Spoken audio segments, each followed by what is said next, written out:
Nathan, first question is a simple one. How are you? Yeah, I'm okay. It's been tough few months, really has. Fine, get on with your work. It's all you can do. You believe you can make a change. Till that becomes impossible, then you keep doing your job. I mean, keep saying results haven't matched performances, but can't keep saying that forever. Your job is to keep the players up, keep the spirits up. Who keeps your spirits up? My dog. No, look, I'm an upbeat character anyway. I'm enthusiastic. I've had a career that I was limited ability, but I did it on enthusiasm and passion and work rate, and that's what I do now. I joined in training with them yesterday and tried to lift them with a few things, and that's what we do. That's what the job of a manager is. It's been tough on the players because not everyone has made errors, not everyone's in bad form, for example, so it's been tough. They get knocked as well. No matter what they do, they get knocked, and that affects them, so they need lifting as well. They need something to change, and hopefully we've got an opportunity tomorrow. Have you been able to lift the players? What do you sense of the mood around the place? No, look, the mood's never been bad or anything. And look, and fair play to them, because they work hard. They're a decent group. It's just things happen in games, that rock them and hit them, and they've been hit and they've gone through the mire, to be fair, because they've probably been in worse teams and got far more wins. So look, I sense a real desire to do well. Fair play to them. I was close to a few of them, in terms of conversations and so on. We have a leadership group there, so there's no issues or anything. It's just we need something to turn. This game is a big old game, isn't it? Bottom two in the Championship. How big is it? Look, it's as big as anyone wants to make it, but for us, we're 9 games in. We haven't got a win. Same with Huddersfield. We both would like to get off the mark, so it's big in lots of reasons. It's not a season definer because it's only 10 games in, but it's it can kick-start, it can give someone a lift, or it can really put you into a bad place. Because of the tension around this place, and that's communicating from the crowd sometimes as well. Is it? I don't think it's communicated from the crowd, if I'm honest. So it's an advantage being at home, you think? I think the crowd have been excellent. I really do. I can't fault the crowd. I mean, I know that at previous times throughout managers' reigns who had more wins than me, the crowd have shown their displeasure. I'm not sure the crowd has shown their displeasure here, and to be fair to them, I can't criticise that. And it's not been nothing to do with an edginess in the crowd. After the cup exit to Crawley, you questioned the players' commitment and desire. I bet you can't question that after the game against Forest, though, can you? I questioned the first 45 minutes of a group of their desire, of their performance. I questioned their performance, not their day-to-day desire. So we can't read too much into that. What I did was, and I'm always honest, and I'm always upfront, and I always try to speak the right things. But for 45 minutes, we were poor, and that was as poor a performance as I've seen from a group of players. But I didn't question their desire. Second half, they came out, and for 10. Look, Crawley didn't beat us for 10 men. They won on penalties, and for all the numerical advantage, they worked so hard second half, and the sending off came at the time when we were actually controlling the game, so it's just a circumstance again. So at no point have I questioned their desire, really. It's just a 45-minute performance. I questioned their real levels to go out and to win a game then. I guess the reason I brought it up though was because there didn't seem any lack of desire or commitment against Forest. It was individual errors again that cost you. And what do you do about that, Nathan? How can you legislate for individual errors? It's tough. It's difficult because you stand there after game plan and working with the players and so on. And they listen. They want to take on board things that we want to do. I've got no questions or anything like that. This is a great club. It's just it has cost us the individual. At no point have they. And I think that's why the crowd are with us, because they see a desire, they see a work rate, they see that we attack, 2, we work hard. It's just there has been certain things that have gone wrong. Now I have to, take the blame for that, because I pick the players that make errors. I pick the team, so maybe I should have picked different players. So look, I have to take full responsibility for that. But it's difficult because you can't legislate for it and you can't foresee it, because these things come out of the blue, and they have. And you can't train it. You can't train in advance to prepare for that sort of mistake. Well, you don't know what's coming, so that's the thing. If it's a hurricane coming or anything, you can batten down the hatches, but you know it's coming. If something just hits you out of the bolt of the blue, it's very rare. There's no airbag for for those kind of things, you know. But look, we have to be better. It's not just been errors, because if we've made errors in games, but if we then do jobs well, then we stay in games, and then we can always get a goal back. It's just when we have made errors, they usually come in twos, and then we've gone 2 behind, as you saw at Preston, as you saw at QPR, when we've made one error, but then we concede a poor goal, and then we're chasing it, and we should get something from the game. On last Friday, we make just give 2 poor goals away just after half time, but you see, second half we keep coming. If we get a goal earlier, but we're having to chase a game from 3-1 down, and that's what we can't do. Difficult questions now. What do you mean now? Don't improve, yeah, it's not been easy up to this point, but look, if results don't improve, how many more games do you think you've got in charge? Oh, look, if results don't improve, I fully expect a decision to be made on my future. I fully expect it, and I have no argument about it. Absolutely not. If I'm honest, if this wasn't such a club that it was, and had the owners it was, I would have been gone a while ago, because my results haven't been good enough, and I know that, and I'm under no illusions. Just as I knew in my previous job I was not untouchable, but I was in a very secure position because my win rate was 55%, and we'd been promoted, and we'd changed everything about it. We've changed a lot here, but we haven't got results, and that's the be-all and end-all. So trust me, I fully expect, if I don't get results in the next few games, that a decision will be made on my future. You're a proud, principled man. Would you ever walk away from this job? I don't want to walk away from it, because I don't feel this will turn, now whether it's with me or with someone else, because there's a group there that are talented, that can do something. If errors are stopped and you just have a normal game for once, we will win a normal game, and we'll win more normal games than we lose them. It's just when extraordinary circumstances happen, that's when it's out of our control. So no, I don't want to do that. I have regular conversations with the owners, and if they turn around and say to me, look, it's not working, then look, not a problem, because ultimately they have given me patience, they've given me backing, they know what I've done around the place, but it's a results business.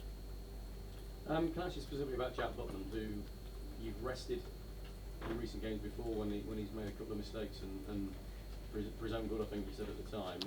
Does he keep his place now?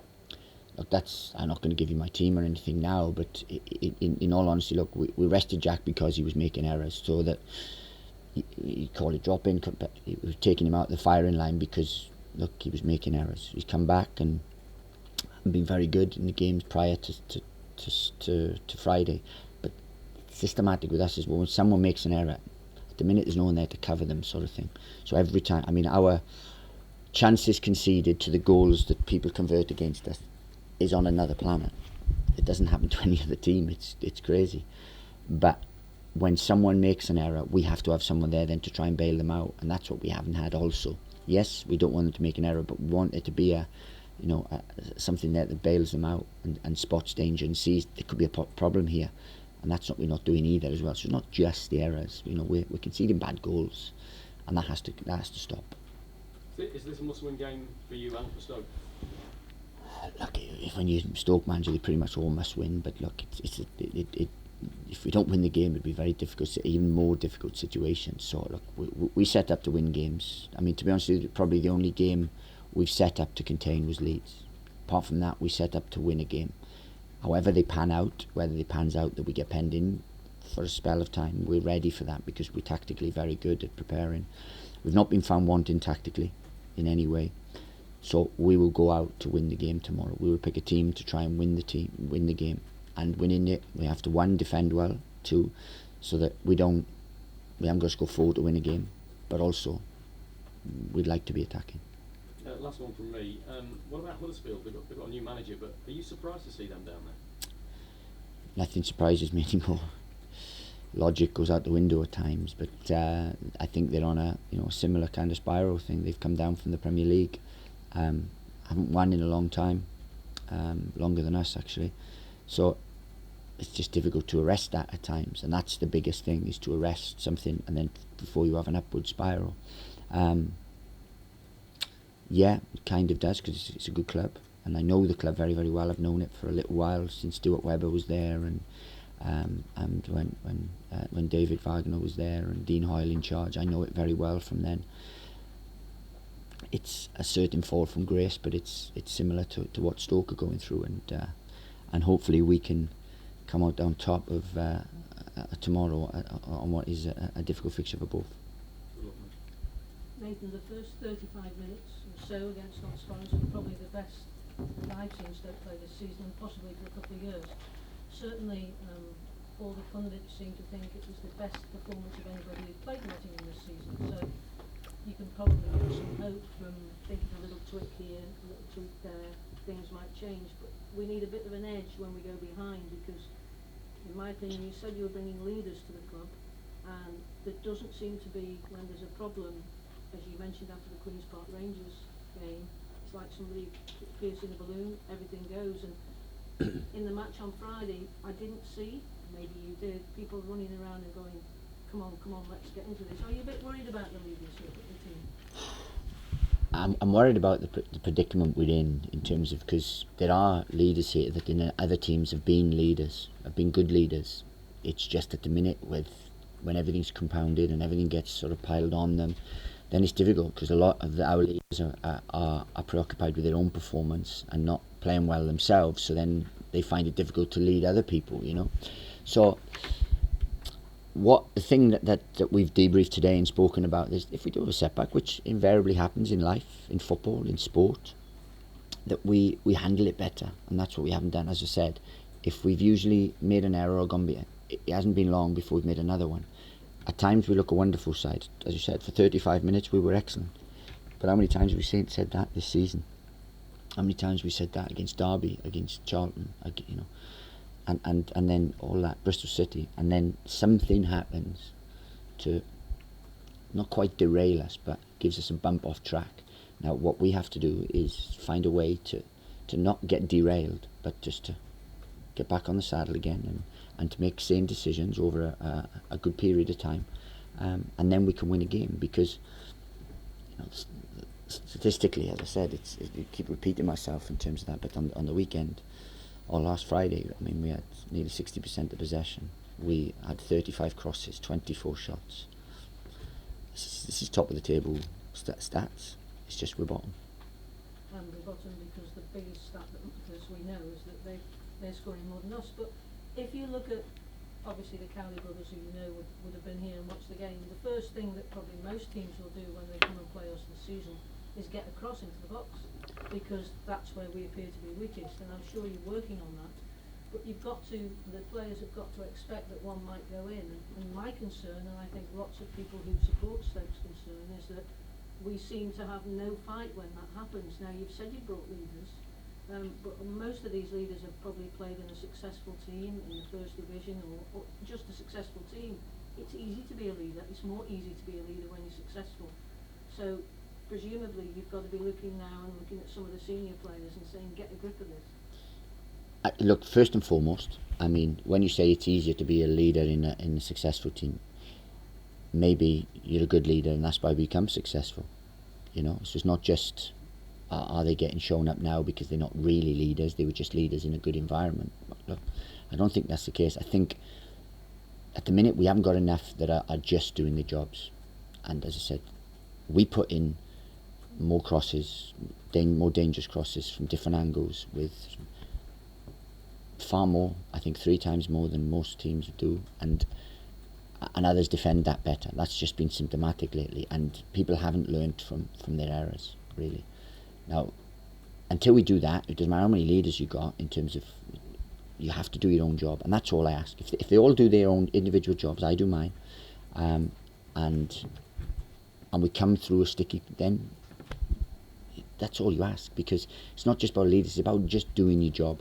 And if we can do that, then fine, because it's not just one error. There are some that are one errors, but as I said, there's a few that are compounded, and I just want people just to make normal decisions, and I would like a normal game, because I really do think we'll win more normal games than lose. Like a really scruffy 1-0. It'd be great having a scruffy 1-0. It'd be good having any kind of 1-0, but what would be just brilliant is just to have a normal game where there's no sending offs, where we're not talking about a big major error, where we're just talking about a team that had gone out there, that defended well, that have worked hard, that have scored one more than the opposition, and where we deserved a victory. And that's all you ask, and that's all I ask. In terms of injuries after the game on Friday, obviously Purdue and Guy went off. Is he liable to be fit? Look, it'd be a late one with Purdue. He has a real desire, and I mean, look, to be fair, he probably shouldn't have come out, because they scored immediately after half time. Probably shouldn't have come out at half time, but he's so desirous to come out and to play, because he is, he's a great character. He is a leader in his own right in how he goes about things. So he wanted to come out, and he'll try everything to play. Whether he makes it or not, we'll have to wait until tomorrow. And the last one from me. People are forensically examining everything you say in newspaper articles, or what you reported to have said in newspaper articles, and people are seeing that you've talked about players you would like to build your squad around, or your team around, and everybody is saying no mention of Purdue and Guy and Peter Etterbo. I'm sure that's just a mistake of not shouting out those names. But it'll just be wrong of me to mention who I want to build my team around. Look, we've had 1.5 windows in terms of who you want to bring in, and so on and so forth. To build your own squad takes probably 3 to 4 windows, but within that time you have to get results to make sure that you're moving in the right direction. We have a good group there that, yes, we need other little things. We did try, and the board, fair play to the board in the summer, we did try to get certain ones that we weren't able to, but that was just to add quality to the squad. Now, there's a lot in there that I'd like to build around. It's not just Peter Table and Badu and Dai. We've got a lot there that, if they're all playing well, it can turn into a wonderful championship team. So it'd be wrong of me, so whether I'm saying it or doing it, but look, I try not to give too much away. I try to be as honest and open as possible without putting pressure, blame, spotlight on any other human being. I'd rather take it myself and let players get on with playing football, because right now that's probably what they need.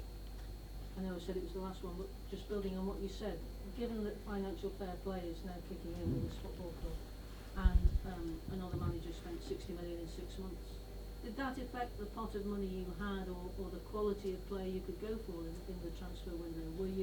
Was the amount of money you had to spend balanced out by what had been spent before?